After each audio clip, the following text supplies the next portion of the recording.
E aí, pessoal, bem-vindos a mais uma aula de estrutura de dados. Aqui é a professora Patrícia. E nessa aula, o foco é em tipos abstratos de dados. A grande motivação da gente querer ter o nosso programa definido em termos de idade é a busca pela separação da implementação das estruturas de dados do uso das estruturas de dados, né? Mas por que eu preciso ter essa separação? Eu vou tentar motivar isso com um exemplo aqui, na minha ideia, é um exemplo de uma implementação de uma fração. Imagina que eu tenho aqui uma main, né, uma definição de uma fração, que é um tipo, que é uma estrutura com dois campos, um campo numerador, outro campo denominador. Coloquei de inteiro, para ficar bem simples, tá, gente? E aí essa main, o que faz, né? Define uma fração, uma variável f do tipo fração, pega numerador e denominador do usuário, atribui aos campos numerador e denominador e imprime os dados da fração para ver se está tudo certinho lá. Então, esse programa é um programa bem simples, tá? Mas imaginem que essa main poderia ser um programa bem complexo, né? Um programa, por exemplo, um software bancário que usasse frações, enfim, um software de ensino matemática que ensinasse frações para crianças, enfim. Eu fiz um bem simples aqui, questões didáticas, e aí esse programa, se eu rodo, por exemplo, numerador 2, denominador 3, eu tenho uma fração de 2/3, ok? Eu poderia ter outras funcionalidades aqui, de soma, subtração de fração, enfim. Tá. Agora, a gente sabe que essa forma da gente implementar a fração não é a única forma, usando uma estrutura desse tipo aqui. Por exemplo, por algum motivo, eu percebi que não era muito eficiente usar a estrutura e resolvi usar um vetor de duas posições. Então, eu defini esse tipo aqui, olha só, typedef int fração duas posições. Esse typedef é um typedef legal que eu posso definir um tipo fração, que é um vetor de duas posições de inteiro. Então, eu posso declarar um objeto muito parecido com esse daqui, tá? Então, olha só, eu defini duas variáveis, duas constantes, numerador e denominador 0 e 1, para eu conseguir, que definem os índices aqui da minha fração. Olha só que interessante, né? A minha IDE já mostrou para mim que o meu código está todo errado, porque eu mudei a definição do meu tipo, que era de estrutura, e passa a ser de fração. Então, aqui, olha, um monte de coisa errada. Mas por que, né, que está tudo errado aqui? Deixa eu colocar aqui as constantes com nome diferente, porque que reclamou, né? Porque eu mudei a implementação e aí eu preciso realmente mudar meu programa que usa essa implementação, né? Por exemplo, a notação de ponto aqui serve para estrutura, não serve para vetor. Para eu conseguir fazer meu vetor, eu teria que usar numerador, f numerador, f denominador, né? F é variável fração, do tipo fração, que é um vetor, certo? De duas posições. E aqui eu atribuo a posição do numerador e denominador, e para imprimir eu teria que fazer aquele esqueminha de usar a sintaxe de manipulação de vetores, né? Então agora, depois de eu fazer essas mudanças, eu posso novamente rodar meu programa. Beleza. O meu programa muito simples, eu fiz isso aqui rapidinho. Agora imagine se um programa bancário com vários módulos que estivessem usando essa definição de fração, eu teria que mudar toda a implementação, mudar todo o código e daria um trabalho danado, porque eu teria que retestar todo o código, enfim. Essa forma da gente misturar o programa que usa, que é essa main, que está representando o programa cliente aqui, da definição da estrutura de dados não é eficiente. A gente misturar essas coisas pode potencialmente dar retrabalho e a gente vai ter que, se precisar alterar alguma implementação do tipo de dado, eu vou precisar refazer todo o meu software. Então, não é uma alternativa muito inteligente. E a resposta para isso é você implementar as bibliotecas, os tipos abstratos de dados. E essa técnica permite que a gente separe as coisas, a implementação, essa parte aqui, que é a implementação da estrutura de dados, dessa parte aqui, que é a parte cliente, né? Então, por exemplo, em C, a gente define um tipo abstrato de dados no arquivo .h, que é extração.h. E aí eu defini um conjunto mínimo de operações aqui para exemplificar, eu tenho certeza que teriam outras funções, mas o que estaria lá nesse arquivo .h, que é o arquivo de interface, digamos assim, com o cliente. O cliente vai enxergar esse arquivo, que é o arquivo que define como você vai usar aquele tipo fração. O primeiro passo no C que a gente vai definir é o tipo fração, que vai ser um tipo que a gente chama de opaco, uma estrutura opaca. Por quê? Porque eu não estou vendo o que tem lá dentro, eu não sei a implementação. Eu vejo que é uma estrutura fração, mas eu não vejo a implementação, né? Em C a gente vai usar essa estratégia para definir os tipos opacos, ou seja, para esconder do cliente como está sendo implementada a fração. Uma função que eu preciso é inicializar a fração, que recebe o numerador e denominador, e retorna um ponteiro para o tipo fração que eu acabei de definir. Esse é o tipo opaco, e o retorno da função é um ponteiro opaco. Preciso de uma função para retornar o numerador da fração, que recebe a fração e retorna o seu numerador. Mesma coisa para o denominador, e coloquei uma função aqui para destruir a fração. Poderia pensar em outras funções, soma de fração, multiplicação de fração e outras, etc. Eu coloquei umas coisas bem simples aqui para a gente testar, tá? E aí eu penso numa possível implementação de fração, né, no arquivo .c, que retorna, eu fiz duas implementações aqui possíveis, né? Mas vamos primeiro essa implementação com estrutura.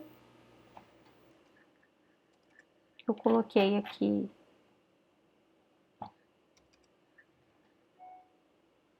E aí, com a implementação com estrutura, eu teria que incluir a biblioteca fração. Eu vou incluir a biblioteca, como é uma biblioteca minha, que eu implementei, não é uma biblioteca padrão, eu vou incluir com aspas duplas, tá, gente?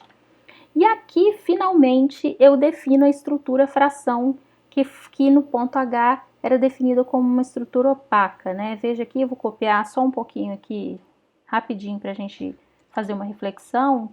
Esse tipo é o que está lá no arquivo .h. Obviamente, eu não vou reimplementar o tipo aqui, porque quando eu incluo fração.h, tudo que está definido lá no arquivo .h vem para cá, inclusive a definição do tipo. O que eu preciso fazer aqui na implementação do meu TAD é dizer o que tem dentro lá dessa estrutura fração. Então, eu preciso struct fração, digo o que tem lá. Nessa implementação, eu vou usar a implementação de estrutura, que foi a primeira implementação que eu fiz, né? Para inicializar a fração, o que eu faço? Dou uma lock na fração, que é esse tipo, que é definido como estrutura. Então, quando eu faço esse malloc, eu aloco o struct fração inteiro, essa estrutura inteira, que tem campo numerador e denominador. Vou atribuir f numerador, numerador, e troquei aqui, numerador, denominador, ok? E implementa as funçõezinhas, que é, por exemplo, retorna o numerador, vai retornar o numerador da fração, retorna o denominador da fração e destrói fração. Só que eu fiz pegando as funções que eu defini lá no meu TAD e jogando para cá, né? Eu vou... Essa segunda definição aqui de fração, eu vou colocar num comentário, por enquanto eu não vou mexer nela. E aqui na main, novamente, eu não vou ter mais as definições que eu havia feito antes. Eu não preciso mais disso, né? Então, o que eu vou fazer? Eu vou agora incluir também o tipo abstrato de dado. ok? Então, vejam que aqui eu estou incluindo com aspas, que é uma biblioteca feita por mim, não é biblioteca padrão. E agora aqui, obviamente, a IDE começou a me dar erro, né? Porque eu não tenho mais a definição da fração como eu tinha antes. Mas uma vez que eu mudar isso daqui, agora eu preciso definir fração como um ponteiro opaco, certo? O cliente, que é essa main, consegue ver apenas o que tem lá no ponto H, lembrando disso. Então, tudo que ele tem é aquilo lá do ponto H. E ao invés de fazer isso daqui, olha, o que eu vou ter que fazer? Eu vou inicializar uma fração, né? A IDE já me oferece as opções aqui, numerador, as opções de função que eu tenho, no meu ponto H. Então, aqui eu inicializo a fração chamando uma função que está lá definido no arquivo .h, que é parte da API que a gente fala, parte das interfaces definidas para a gente conseguir utilizar o TAD. Então, aqui, o que eu vou fazer? Eu vou usar a função também, eu preciso do numerador e do denominador da função, da fração. Se eu for lá, eu vou ver que eu tenho retorna numerador e da fração f e retorna denominador da fração f, ok? Então, dessa forma, eu estou utilizando agora o tipo abstrato de dados. Vejam que aqui eu não tenho ideia, olhando apenas esse código, de como essa fração está sendo implementada. No meu caso, eu estou implementando com estrutura, porque é essa que está ativa lá, né, na minha IDE, que é essa implementação aqui do struct. Agora, se eu rodar, eu vou ver que funciona da mesma forma. Espero que sim, né? Numerador 2, denominador 3, fração 2/3, ok? Agora, se eu quiser mudar a implementação da minha fração, eu vou mudar para implementação com um vetor, né? Que eu já até implementei aqui num arquivo separado. Eu vou só colocar esse daqui em comentário. E vou descomentar essa implementação aqui.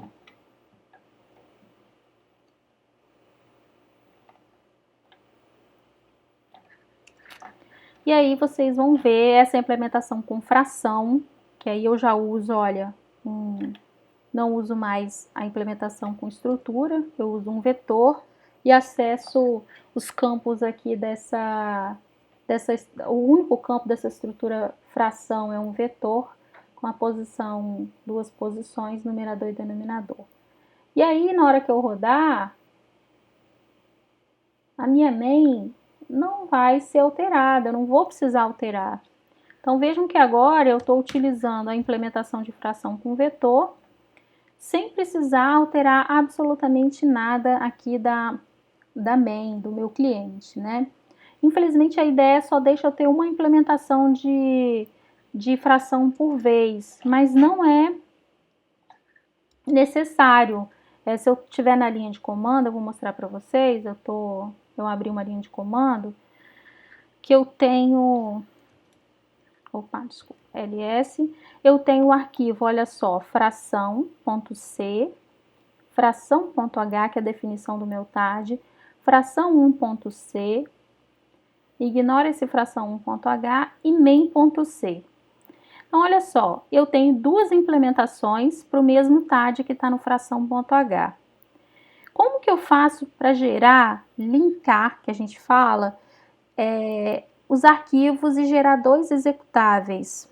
Um que linka a main com uma implementação de fração com vetor e outro executável que linka a main com a implementação de fração com estrutura, né?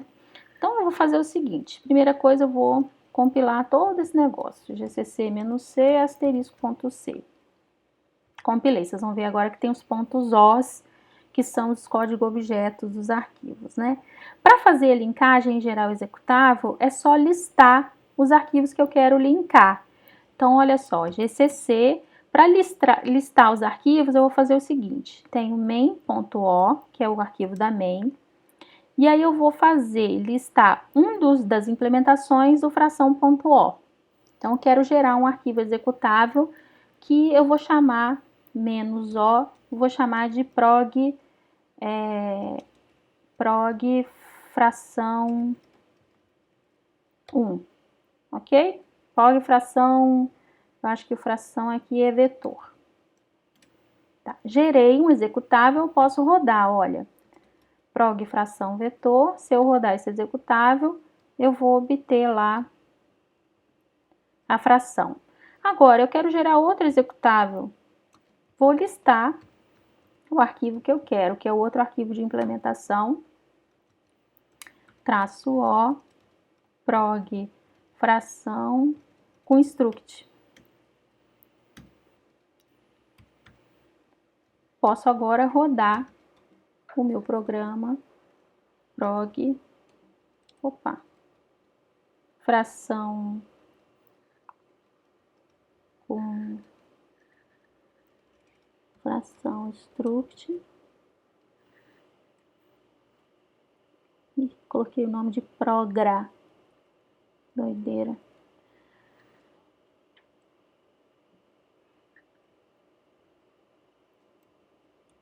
Agora foi, digite numerador, denominador, 2/3. Então, vocês podem olhar lá agora, no diretório, que eu tenho 2 executáveis. Um que executa, linka a main, que é única, com uma implementação, que é a implementação de fração com estrutura, e outro executável que linka a mesma main, mas com outra implementação de fração com vetor. Então, gente, esse vídeo já tá longo, eu vou ficando por aqui, mas eu vou abrir outro vídeo para tentar explorar um pouco mais esse conceito, que eu acho muito difícil de entender e de explicar de início, tá? Então, acho importante eu abrir outro e tentar esclarecer um pouco mais o que eu fiz nesse vídeo, tá? Até daqui a pouco.